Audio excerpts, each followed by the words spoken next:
જામનગર અને સૌરાષ્ટ્રમાં ડરના ઓથારનો વેપાર કરતા કુખ્યાત સાયચા ગેંગ સામે આખરે યોગી સ્ટાઇલમાં બુલડોઝર કાર્યવાહી કરવામાં આવી રહી છે. લેન્ડ ગ્રેબિંગ અને જમીન પચાવી પાડવા માટે કુખ્યાત જામનગરના સાયચા બંધુઓના મકાનો પર દાદાનું બુલડોઝર ફરી વળશે. જામનગરના બેડીમાં સાયચા બંધુઓએ ગેરકાયદે પચાવી પાડેલી જમીન પર બાંધેલા બંગલાઓ તોડવાનો રાજ્ય સરકારે નિર્ણય લીધો છે.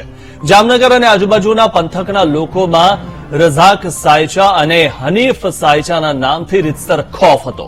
ધાકધમકી, હત્યાઓ અને જમીનો પચાવી પાડવા માટે કુખ્યાત સાયચા ગેંગના નામથી લોકો ડરતા હતા.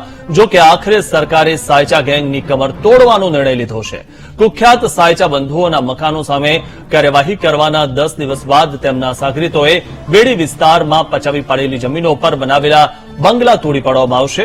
અગાઉ સાયચા બંધુઓએ મકાન તોડી પાડવા સામે હાઈકોર્ટમાંથી હંગામી સ્ટે મેળવ્યો હતો, પરંતુ તે સ્ટે હટાવી લેવાતા રાજ્ય સરકારે યોગી આદિત્યનાથની જેમ ગુનેગારોને આર્થિક રીતે ખતમ કરી નાખવા બુલડોઝર કાર્યવાહીનો નિર્ણય લીધો છે. મહત્વનું છે કે સાયચા બંધુઓ સામે જામનગરમાં ખૂનની કોશિશ, રાયોટિંગ, સરકારી કર્મચારી પર હુમલો, મકાન પચાવી પાડવા, મારામારી, આપઘાત માટે દુષ્પ્રેરણા જેવા અંદાજિત 50 કરતા પણ વધારે ગુનાઓ નોંધાયેલા છે.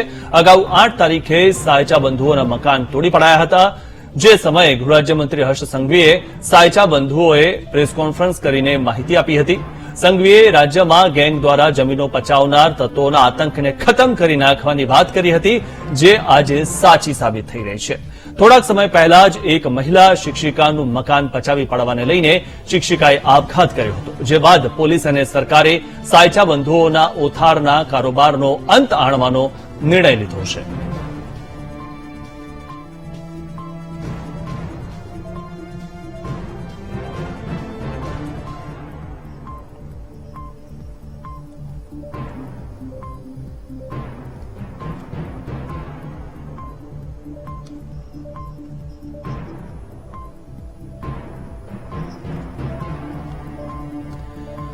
તો આપણી સાથે વરિષ્ઠ પત્રકાર હિરેન ત્રિવેદી જોડાઈ ચૂક્યા છે. હિરેનભાઈ, આપનું સ્વાગત છે વીટીવીમાં. હિરેનભાઈ, જે રીતે યોગી આદિત્યનાથનું બુલડોઝર ફરે છે એ રીતે હવે ગુજરાતમાં પણ બુલડોઝર ફરી રહ્યું છે, અને જે ખૂબ જ સારી વાત છે, કારણ કે આ પ્રકારના જે ગુનેગારો છે તેમની સામે આ જ પ્રકારના પગલા લેવાવા જોઈએ. આપનું શું માનવું છે?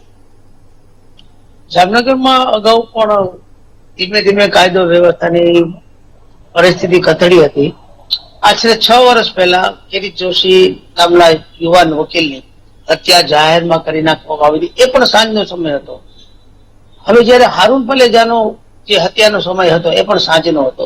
એ એડવોકેટ હતા અને મહિલાના એક આપઘાત પ્રકરણમાં તેઓ એમના તરફથી કેસ લડતા હતા. એમને સાયચા ગેંગ અને અન્ય ગેંગ તરફથી અવારનવાર ધમકી મળતી હતી કે તમે આ કેસમાંથી હટી જાઓ. કોર્ટ રૂમમાં પણ આ ધમકી અપાઈ હતી, પરંતુ આ કેસમાંથી હારૂન પલેજા હટ્યા નહીં, અને આખરે હારૂન પલેજાનું રમઝાન મહિનામાં રોજો છોડે તે પહેલા જ એનું 12 થી 15 લોકોએ પથ્થર મારીને ત્યારબાદ અન્ય હથિયારો વડે એની બેડીમાં જાહેર ચોકમાં હત્યા કરી નાખી. જામનગરનો વિષય લઈએ તો જામનગર ઘણીવાર આ રીતે પણ ચમકે છે. કાયદોની વ્યવસ્થા એકંદરે સારી પણ છે, પરંતુ જાહેર જામનગરના 2 યુવાન વકીલોની હત્યા થઈ. એટલું જ નહીં, 1 મહિનાથી વધુ સમયથી જે હારૂન પલેજા હતો એ સામાજિક કાર્યકર પણ હતા. એમની ધમકી અપાતી હતી, કોર્ટ રૂમમાં પણ ધમકી આપી હતી. એટલે એનો અર્થ એવો થયો કે આજે વકીલો પણ સલામત નથી. વકીલોએ 1 દિવસની હડતાલ પર પાડી હતી અને 1 દિવસ બાઇક રેલી કરી અને કલેક્ટરેટને આવેદનપત્ર આપ્યું. આવેદનપત્ર આપવાથી કઈ ગુના અટકી જવાના નથી. હજુ પોલીસ સાયચા ગેંગના આરોપીઓને ઓફિશિયલી પકડી શકી નથી. એવી અફવા પણ છે કે પોલીસના હાથ વેતમાં છે અને પકડાઈ જશે બરોબર, પણ જે રીતે સાયચા ગેંગે છેલ્લા 15 વર્ષથી આ પ્રકારના હત્યા, ગુના, મારામારી, એ 50 જેટલા કેસમાં એમને જે હાહાકાર મચાવ્યો હતો કે એમાં બેડીની જે જનતા છે પણ ખરેખર થરથર ધ્રુજે છે. અગાઉ રઝાક સોપારી, ઝવેર ઠુઠ્ઠો, આ બધાની ગેંગ પણ ચાલતી હતી, અને હવે ધીમે ધીમે ફરીથી રઝાક સોપારી અને સાયચા ગેંગની જે ધાક શરૂ થઈ છે. 8 તારીખ આસપાસ ડિમોલિશન ઓપરેશન કરવામાં આવ્યું, ત્યારે ગૃહમંત્રી દ્વારકામાં હતા, ત્યારે પણ એમને પૂછવામાં આવ્યું હતું કે જામનગરમાં આ રીતે તોડપાડ ચાલુ થઈ છે તો એનું શું મતલબ? જી. એટલે ગૃહમંત્રીએ પણ કહ્યું હતું કે જેની સાથે જેવો વ્યવહાર થશે એવો વ્યવહાર અમે એ આરોપી સાથે કરશું. એનું પરિણામ પણ આવ્યું. એક 2 કરોડ રૂપિયાના બંગલા હતા એ સાયચા બંધુના 8 તારીખે તોડી નાખવામાં આવ્યા. આજની વાત લો, આજ સવારના 7 વાગ્યાથી કલેક્ટરના આદેશથી એસપી ખુદ સ્થળ ઉપર હતા અને પેલા 28,000 ફૂટ જમીન ઉપર સાયચા અને એના ભાઈના બે એટલે કુલ 4 બંગલા તોડી પાડ્યા. બપોર બાદ એકડેક બાપુની દરગાહ, જોડિયા ભૂંગા અને માધાપુર ભૂંગા આ બંને સ્થળોએ જઈને બાકીના 27,000 ફૂટમાં ડિમોલિશન ઓપરેશન કરી નાખ્યું. આ ઓપરેશનથી 55,000 ફૂટ જમીન ખુલ્લી તો થઈ છે. જી. 200 થી વધુ પોલીસ બંદોબસ્ત પણ મુકાયો હતો. ઇવન ઘોડેસવા પોલીસ પણ હતી. પરંતુ જે રીતે આ કાર્યવાહી થઈ રહી છે એકંદરે લોકોના હિતમાં પણ છે અને કલેક્ટર ને વહીવટીતંત્રે એ પણ જાહેર કર્યું છે કે ફક્ત આ ગેંગ જ નહીં, જે પણ કોઈ ગેંગ હશે એમની સામે કડકમાં કડક કાર્યવાહી કરશે અને આગામી દિવસોમાં હજુ પણ બેડી અને બેડી ઉપરાંત પણ અન્ય જગ્યાએ ઓપરેશન ડિમોલેશનની મોટી કામગીરી કરવામાં આવશે એવું સૂત્રોમાંથી જાણવા મળે છે. જી જી હિરેનભાઈ, આ જે કાર્યવાહી થઈ રહી છે તે ખૂબ જ સારી છે, લોકો માટે પણ સારી છે. ગુંડા તત્વો પર આ જ રીતે કાર્યવાહી થવી જોઈએ, પરંતુ આ કાર્યવાહી થયા બાદ જામનગરમાં કાયદો વ્યવસ્થા કંટ્રોલમાં આવશે? કાયદો વ્યવસ્થા કંટ્રોલમાં આવશે કે નહીં એ પ્રશ્ન ઠીક છે.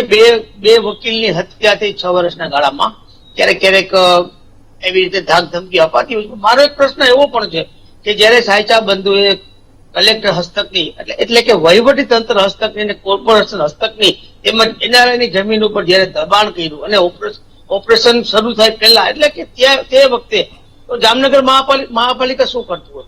એ આખા બંગલા બની જાય, 3 કરોડના બંગલા બની જાય, 55,000 ફૂટ જમીન રિક્વાયર કરી લે, એક્વાયર કરીને જલસા કરે અને ધાક ધમકીના કેસો બને અને સાયચા ગેંગ બેડીમાં મસ્ત થઈને ફરે. આ બધું થયું તો પહેલા જયારે બાંધકામ થતું હતું ત્યારે કલેક્ટર તંત્ર અને મહાપાલિકાનું તંત્ર કેમ ના જાગ્યું? ઓપરેશન ડિમોલેશન સારી વાત છે. હજુ પણ આગામી દિવસોમાં ચૂંટણી જાહેર થઈ જાય પણ ઓપરેશન તો થશે જ અને જરૂરી પણ છે. સરકાર આ માટે મક્કમ પણ છે અને કડક પગલા જે લેવાના, ઓખા અને બેટ દ્વારકામાં જે રીતે ડિમોલિશન કર્યું, નીતેશ પાંડે અને મુકેશ પંડ્યા કલેક્ટર હતા, એમના નેજા હેઠળ જે 4 મહિના પહેલા ઓપરેશન ડિમોલિશન કર્યું અને એમાં ઘણા બધા મકાનો તોડી નાખ્યા. એનો મતલબ એ થયો કે સરકાર આવા કોઈ તત્વોને સાંખી લેવા માંગતી નથી. એવી રીતે જામનગરમાં પણ જે યુપી સ્ટાઇલ, યોગી આદિત્યનાથની જે સ્ટાઇલ છે એ પ્રમાણે આજે જ એસપીએ કીધું એ ગુનેગારો કો હમ મિટ્ટી में मिला देंगे. આ વર્ષ એને પોતાના વર્ઝનમાં વાપર્યા છે. એનો મતલબ એ કે આગામી દિવસોમાં હજી જામનગરમાં વધુ મોટું ઓપરેશન થશે. સાયચા ગેંગ હોય, રજાક ચોકારી ગેંગ હોય કે અન્ય ગેંગના લોકો હોય, જે રીતે દાદાગીરી કરી રહ્યા છે એમને તોડી પાડવા, એનું આર્થિક આખું જે હિત છે એ તોડી પાડવામાં આવે તો એ લોકોની ગેંગ હવે નેસ્ત નાબૂદ થઈ જાય અને એ માટે સરકારનો છૂટો દોર પણ છે. રાજ્યના મુખ્યમંત્રી અને ગૃહમંત્રીએ છૂટો દોર જામનગર જિલ્લાના પોલીસ વાળાને આપ્યો છે. એક સારી વાત છે. રાજકીય આમાં કોઈ લાગવગ નથી આવી એ પણ સારી વાત છે. ટૂંકમાં લોકોને વ્યવસ્થિત રીતે શાંતિથી જીવી શકે. રમઝાન મહિનો ચાલી રહ્યો છે, પવિત્ર મહિનો છે. આવા મહિનામાં પણ આ પ્રકારના કૃત્યો થાય છે એ ખૂબ જ શરમજનક કહી શકાય. અને આગામી દિવસોમાં હજુ પણ એક તમને વાત કહી દઉં કે જામનગરને પોલીસ કમિશનર રેટ આપવા માટે 2005 થી વાતચીત ચાલે છે. વચ્ચે વચ્ચેમાં સરકારે હૈયાધારણ આપી હતી 1-2 વર્ષમાં આપી દેશું અને જામનગરમાં બહારના લોકો મતલબ યુપી, બિહાર, અન્ય દેશ પ્રદેશના લોકો રહે છે. લગભગ 1.5 થી 2 લાખ લોકો રહે છે. પણ જામનગરની સરકારે જો વધુ કાયદો વ્યવસ્થા સારી બનાવી હોય આ પ્રકારની ગેંગો તોડવી હોય તો જામનગરને એક શહેરના અલગ ડીએસપી, ગ્રામ્ય અલગ ડીએસપી અને જામનગર શહેરમાં પોલીસ કમિશનરની જગ્યા મતલબ ઉભી કરી અને એક જામનગરને કાયદો વ્યવસ્થા માટે સારું રહે એ માટેની પણ વ્યવસ્થા કરવાની હવે ખાસ જરૂર છે. જી જી, આભાર હિરેનભાઈ અમારી સાથે જોડાવા બદલ અને આ માહિતી શેર કરવા બદલ. તો સાયચા જે ગેંગ હતી તેની હવે કમર તૂટી જશે, કારણ કે જે રીતે હવે ગુજરાતમાં દાદાનું બુલડોઝર ચાલી રહ્યું છે, યોગી આદિત્યનાથનું જેવી રીતે બુલડોઝર ચાલે છે ગેંગ પર, તે જ રીતે હવે દાદાનું બુલડોઝર પણ ગુંડાઓ પર ચાલી રહ્યું છે. અમારા બાળકો માટે, વડીલો માટે લાઇબ્રેરી, બાળકો માટે આ પ્રકારના સ્ટેડિયમ બનાવવાના હોય ત્યાં ચોક્કસ લોકો દ્વારા આ પ્રકારનું એન્ક્રોચમેન્ટ કરવામાં આવતું હતું ને એ એન્ક્રોચમેન્ટ દૂર કરવામાં રાજ્ય સરકાર દ્વારા તમામ દિશાએ કામગીરી કરવામાં આવે. જામનગર શહેરના સૌ નાગરિકોને એક સ્કૂલ કે જે જામનગર શહેરના પોશ વિસ્તારમાં આવેલ છે, અતિ મહત્વની પ્રાચીન રાજાશાહી વર્ષો વર્ષ પહેલા આ સ્કૂલ બાંધવામાં આવેલી હતી. અમુક માણસો દ્વારા ઘણા વર્ષોથી ત્યાં અવૈધ ધાર્મિક બાંધકામો કરવામાં આવ્યા. એ સ્કૂલમાં ભણતા બાળકોને પ્લેગ્રાઉન્ડ પર કબજો કરવામાં આવ્યો. રાજ્ય સરકાર દ્વારા આ અવૈધ બાંધકામને દૂર કરીને એ શાળામાં ભણતા બાળકોને પ્લેગ્રાઉન્ડ ખુલ્લું મૂકી લેવામાં આવ્યું. આ જ પ્રકારે આ જામનગર શહેરમાં અગાઉ હત્યાના પ્રયાસો, રાયોટિંગ, વ્યાજખોરી જેવા અને આત્મહત્યાને દુષ્પ્રેરણા કરે એ પ્રકારના ગુનાઓમાં એક વ્યક્તિ કે જેને સાયચા ગેંગના અનેક ગેંગો ચલાવવાનો જેની ઉપર આરોપ લાગેલો છે અને આ ગેંગના અનેક આરોપીઓને અહીંયાના વહીવટીતંત્ર અને પોલીસ દ્વારા જે અવૈધ બાંધકામો કરેલા હતા અધિનિયમ 2020 અંતર્ગત આના બી દબાણો દૂર કરીને જામનગર શહેરના નાગરિકોને શાંતિ વર્તાવી છે. जामनगर के अंदर कुछ समय पहले एक शिक्षिका ने आत्महत्या की थी और उनका केस है वो जामनगर के कोर्ट में चल रहा था. तो उनके एडवोकेट थे हारून पालेजा. तो 3-4 दिन पहले हारून पालेजा का जो साइचा ग्रुप है उनके द्वारा मर्डर कर दिया गया था और काफ़ी क्रूअल तरीके से उनका मर्डर किया था. और ये जो ग्रुप है, इस ग्रुप के द्वारा बहुत सारी जो सरकारी ज़मीन है और आज जिस ज़मीन के ऊपर जो डिमोलिशन की कार्रवाई चल रही है वो एक NRI की और जो सरकारी ज़मीन है उसके ऊपर इन्होंने कब्जा कर रखा था. इसके अलावा आज टोटल जो 6 जगह है उस पर जामनगर जो म्यूनिसिपल कॉरपोरेशन और जामनगर जो प्रशासनिक तंत्र है उनके साथ मिलके और जो डिमोलिशन की जो प्रक्रिया है वो चालू है.